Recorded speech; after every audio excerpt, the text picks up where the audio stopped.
La France continue de rendre hommage à Simone Veil. Après la cérémonie aux Invalides de mercredi dernier, c'est au tour du mémorial de la Shoah de réunir officiels et survivants. Olivier Lerner, vous êtes en direct sur place. Olivier, la grande différence avec la semaine dernière, c'est que ce soir, on commémore celle qui a fondé ce mémorial et surtout qui a milité pour la transmission de la mémoire de la Shoah.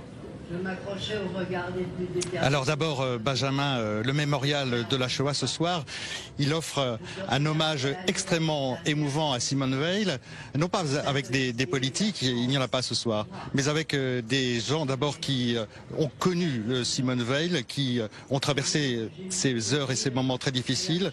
On vient d'entendre Paul Schaeffer, en ce moment même c'est Marceline Loridan qui était détenue, qui était prisonnier, qui était entre les mains des nazis à Auschwitz, qui raconte de l'intérieur. On a une description de ce que Marceline Loridan et Simone Veil ont vécu à l'intérieur de leur bloc. C'est assez émouvant et je suis en compagnie de Nicole Gage.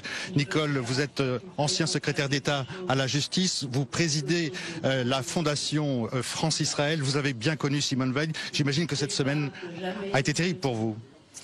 Bien sûr, et je ne veux ni me plaindre, ni parler de mes propres émotions, parce que celles de ces anciens compagnons de déportation et de libération est tellement prenante, douloureuse, que j'ai surtout envie de parler d'elle comme de cette femme si puissante après tout ce qu'elle a vécu.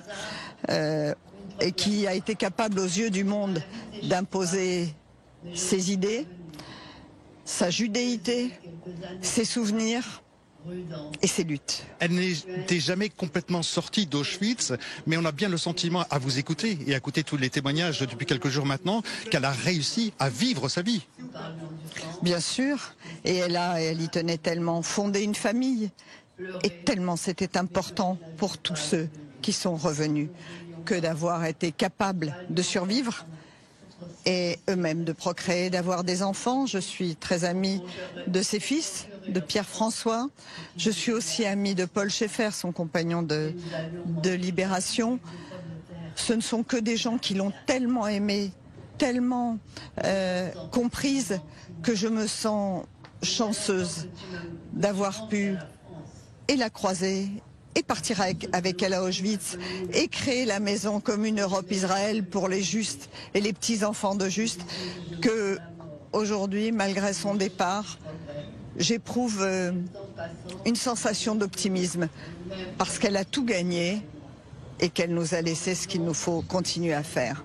Merci Nicole Gage d'avoir répondu en direct à nos questions et on comprend bien ici d'ailleurs que le mémorial de la Shoah c'était bien la maison, une des maisons de Simone Veil. Merci beaucoup Olivier. Je vous coupe parce qu'on va marquer une petite pause et dans quelques instants la seconde partie de Paris-Japan.